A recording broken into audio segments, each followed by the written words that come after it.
बिस्मिल्लाहिर्रहमानिर्रहीम। अस्सलाम वालेकुम नादरीन 27वीं आईनी तरमीम होने जा रही है, लेकिन आज एक ख़बर बहुत बड़ी सामने आई है कि इमरान खान का खौफ वो अभी तक बोल रहा है।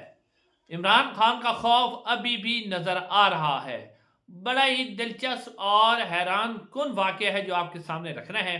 नादरीन, सबसे पहले आप देखिए कि अगर किसी फ़ौज का कमांडर या सरबराह इस तरह खौफजदा हो जैसा कि हमारा मौजूदा फील्ड मार्शल खौफजदा है, उस फौज का मोराल क्या होगा, उस फौज के अंदर क्या मोराल रहेगा। आपने देखा कि बड़े बड़े कमांडर जर्नैल आए, लेकिन कभी भी किसी ने इस तरह इस्तिस्ना नहीं मांगा, किसी ने मिन्नत तरले नहीं किए कि जी मुझे कुछ ना कहा जाए, मुझे माफ़ कर दिया जाए। जब यानी आप देखिए कि नबी पाक सल्लल्लाहु अलैहि वसल्लम का इरशाद मुबारक है कि अगर सैयदा फातिमा, मेरी बेटी फातिमा भी चोरी करेगी तो उसके भी हाथ काट दिए जाएंगे। लेकिन पाकिस्तान में एक आर्मी का कमांडर जो कि जंग लड़ता है, वो आज इस सूरत हाल में आ चुका है कि वो इस्तिस्ना मांग रहा है, वो अपने लिए मांग रहा है इस्तिस्ना। यहाँ से आप देखें कि उसका मोराल क्या है, कितना खौफजदा है, और उसे ये यकीन है कि इमरान खान वापस आएगा। बिल्कुल ये यकीन है, तो वापस आएगा। ये नाज़रीन है खौफ, और इसी खौफ की बुनियाद पर यह तरमीम की जा रही है कि इस्तिस्ना दिया जा रहा है। नाज़रीन, अब जो खबर सामने आई है वो ये है कि क्योंकि फील्ड मार्शल साहब अपने लिए इस्तिस्ना हासिल करना चाह रहे हैं, और अपने लिए ये कानून साजी तो पर्सनल स्पेसिफिक है, जो कि 1973 के आइन की वैसे ही खिलाफ वर्जी है कि किसी भी पर्सनल स्पेसिफिक कानून साजी की ही नहीं जा सकती। लेकिन अब क्योंकि वो अपने लिए इस्तिस्ना मांग रहे हैं, तो उसके साथ साथ क्योंकि आपने देखा कि पीपल्स पार्टी भी जो है उसने भी सोचा होगा, क्योंकि हम जो आपको पता ही है कि जब इस्टेब्लिशमेंट अपने लिए कुछ करती है तो फिर वो जो सियासी पार्टी होती है ना, फिर वो चाहती है कि हमारा हिस्सा भी दे, जी हम भी अपना हिस्सा लेंगे। तो पीपल्स पार्टी ने भी अब फैसला किया कि उनका हिस्सा भी दिया जाए। तो इस सिलसिले में खबर ये सामने आई कि पीपल्स पार्टी का जो एग्जीक्यूटिव कमेटी उनका इजलास हुआ है ना, उस इजलास के अंदर आसिफ अली जरदारी साहब ने ये कहा, यानी ये हजरात मलिक साहब सीनियर साहब हैं, उन्होंने खबर दी है कि उस इजलास के अंदर पीपल्स पार्टी से कुछ अरकान ने इतराज़ किया। तो आसिफ जरदारी साहब ने कहा कि नून लीग ने अपने केसेस ख़त्म करवा लिए हैं, उनके तो केसेस ख़त्म हो गए, लेकिन हमारे केसेस बाकी हैं, तो लिहाजा भाई हमें ये तरमीम करनी ही करनी होगी और हमने भी अपने केसेस ख़त्म करवाने हैं। ये कहा आसिफ जरदारी साहब ने। और उसके बाद पीपल्स पार्टी ने अब इसी आइनी मुसवदे के अंदर, क्योंकि उनको भी लगा कि आसिफ जरदारी साहब के वो जो बैंक अकाउंट केसेस थे बेनामी, और आपको ये भी बता चलो कि उस वक्त की जो MI यानी मिलिट्री इंटेलिजेंस और ISI थी, वो खुद ही उन्होंने वो केस ढूंढे थे, और आज उन्हीं केसों में इस्तिस्ना दे रहे हैं। जब अपने लिए आप इस्तिस्ना मांगे तो फिर चोर डाकुओं को भी सब कुछ माफ़ करना पड़ता है। चोर डाकू भी फिर मैदान में आ जाते हैं, जिन्होंने वो कहते हैं हमारी चोरियां भी माफ़ करो। तो उसके बाद पीपल्स पार्टी ने अब ये आइन के अंदर शिक शामिल करवा दी कि सदर पाकिस्तान को भी इस्तिस्ना हासिल होगा। ना सिर्फ पहले सदर पाकिस्तान को ड्यूरिंग सर्विस हासिल होता है कि जितनी देर वो सदर पाकिस्तान रहते हैं उनको इस्तिस्ना हासिल होता है, लेकिन अब जो इस्तिस्ना होगा वो सिर्फ ड्यूरिंग सर्विस नहीं होगा, बल्कि सदर पाकिस्तान को भी पूरी जिंदगी के लिए इस्तिस्ना हासिल होगा। ये अब नाज़रीन आइनी जो शिक है वो भी 27वीं आइनी तरमीम के अंदर डाल दी गई है। यहाँ से हम अंदाजा करें कि हमारे मुल्क का हाल क्या हो रहा है। लेकिन अब आपको मैं एक जो दिलचस्प वाक़या बताने से पहले आपको ये बताता चलूँ कि ये जितने भी कवानीन बना रहे हैं, चाहे हमारी इस्टेब्लिशमेंट बना रही है, ये फौजदारी मुकदमात के लिए।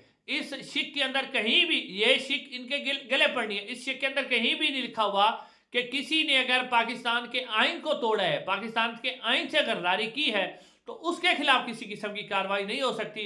यही वो अदालतें हैं, ये आज जो कह रहे हैं ना कि हम जनाब हमने तो इस्तिस्ना करवा लिया, अब तो हमें कोई छेड़ ही नहीं सकता। लेकिन जब हालात बदलेंगे, यही अदालतें इसी कानून की ये तशरीह करेगी कि ये सिर्फ जी फौजदारी मुकदमात में है, फौजदारी मुकदमात में हो सकता है। और फिर आपको याद होगा कि सरदार तारिक मसूद साहब ने असद कैसर साहब का सुप्रीम जो पिशावर हाई कोर्ट ने 9 मई के बाद एक फैसला दिया था कि असद कैसर साहब को किसी भी केस के अंदर गिरफ्तार न किया जाए, जो आगे वाला जो कोई मुस्तकबिल में उनके खिलाफ केस बनना है तो उसमें भी गिरफ्तार न किया जाए। तो इसके ऊपर सरदार तारिक मसूद जो काजी फैज ईसा साहब के राइट हैंड थे, उन्होंने इस जमानत को खारिज कर दिया और कहा था कि ऐसा कैसे हो सकता है کہ آپ آنے والے مقدمے میں بھی اس کو جناب استثناء دے دیں. ایسا نہیں ہو سکتا کوئی کسی کو قتل کر دے. تو ناظرین یہی جو تشریح سردار طارق مسعود نے کی تھی، اسی طرح کے ججز آئیں گے بعد میں وہ یہی تشریح کریں گے کہ ایسے کیسے ہو سکتا ہے کہ ایک شخص کسی کو قتل کر دے اور آپ اس کو استثناء دے دیں. تو یہ جتنی مرضی استثناء مانگ لیں یہ بچ نہیں سکیں گے. یہ میں آپ کو لکھ کے دینے کے لیے تیار ہوں. اب ناظرین وہ دلچسپ بات یہ ہے کہ کیونکہ پیپلز پارٹی اپنے سارے مقدمات معاف کروا رہی تھی، تو نواز شریف صاحب کو بھی خیال آیا، کیونکہ میں بھی تو وزیر اعظم رہا ہوں، تو شہباز شریف صاحب کو بھی خیال آیا کہ میرے خلاف بھی بڑے مقدمات تھے جو میں وزیر اعظم بننے سے میرے بند تو ہو گئے تھے، لیکن کل کو اگر میں وزیر اعظم سے ہٹ جاتا ہوں، عمران خان وزیر اعظم بن جاتا ہے، تو جناب وہ جو میرے مقدمات ہیں وہ دوبارہ کھل جائیں گے. اور نواز شریف صاحب بھی چاہتے ہیں کہ کوئی جو پچھلے مقدمات رہتے ہیں، اگلے مقدمات ہیں وہ بھی ختم ہو جائے. تو انہوں نے بھی اس حوالے سے اب خود ہی یہ فیصلہ کیا کہ جناب اب جو انوشا رحمان صاحب ہے انہوں نے وہ جو یعنی کہ کمیٹی کا اجلاس تھا جس میں نون لیگ پیپلز پارٹی سارے شامل تھے، اس کے اندر انوشا رحمان صاحبہ نے یہ تجویز پیش کی کہ جب صدر پاکستان کو بھی استثناء حاصل ہے پوری زندگی کے لیے، فیلڈ مارشل صاحب کو بھی حاصل ہے، تو ہم اس کے اندر تجویز دے رہے ہیں کہ جناب اس کے اندر وزیر اعظم کو بھی استثناء حاصل ہونا چاہیے اور وزیر اعظم کو بھی تا حیات جو ہے استثناء حاصل ہونا چاہیے. یہ بات ہوئی تو اس کے اوپر پاکستان پیپلز پارٹی کے جو سینیٹر ہیں نا فاروق ایچ نیک صاحب، انہوں نے کہا ٹھیک ہے جی ہمیں تو کوئی اعتراض نہیں، آپ کروا لیں، ہم تو اس کے اوپر تیار ہیں، بالکل آپ کروا لیں. لیکن انہوں نے کہا یہ یاد رکھیں کہ وزیر اعظم میں عمران خان بھی آتا ہے اور پھر کل ہی آپ کو جو اڈیالہ جیل کا دروازہ کھولنا پڑے گا اور وہ باہر آ جائے گا اور پھر آپ کو پتہ ہی ہے پھر کیا ہوگا. اس حوالے سے ناظرین جب یہ بات ہوئی تو شہباز شریف صاحب جو کہ آذربائیجان میں موجود تھے، ان کے پیروں کے تلے سے بھی زمین نکل گئی اور فیلڈ مارشل صاحب کے بھی چراغوں میں روشنی نہ رہی، سارے جناب خاموش ہو گئے. انہیں بھی خیال آیا کہ ہم یہ کیا کرنے جا رہے ہیں. تو پھر جناب شہباز شریف صاحب نے بڑا جمہوری بنے اور ایسا لگتا ہے کہ آئین اور قانون پر تو چلنے والے وہی ہیں. انہوں نے کہا، شہباز شریف صاحب نے پھر ٹویٹ کیا، ٹویٹ کے اندر لکھتے ہیں کہ مجھے پتا چلا ہے کہ ہمارے کچھ جو سینیٹر ہیں نا انہوں نے اس آئینی ترمیم کے اندر ایک ترمیم پیش کی ہے کہ وزیر اعظم کو بھی استثناء حاصل ہونا چاہیے.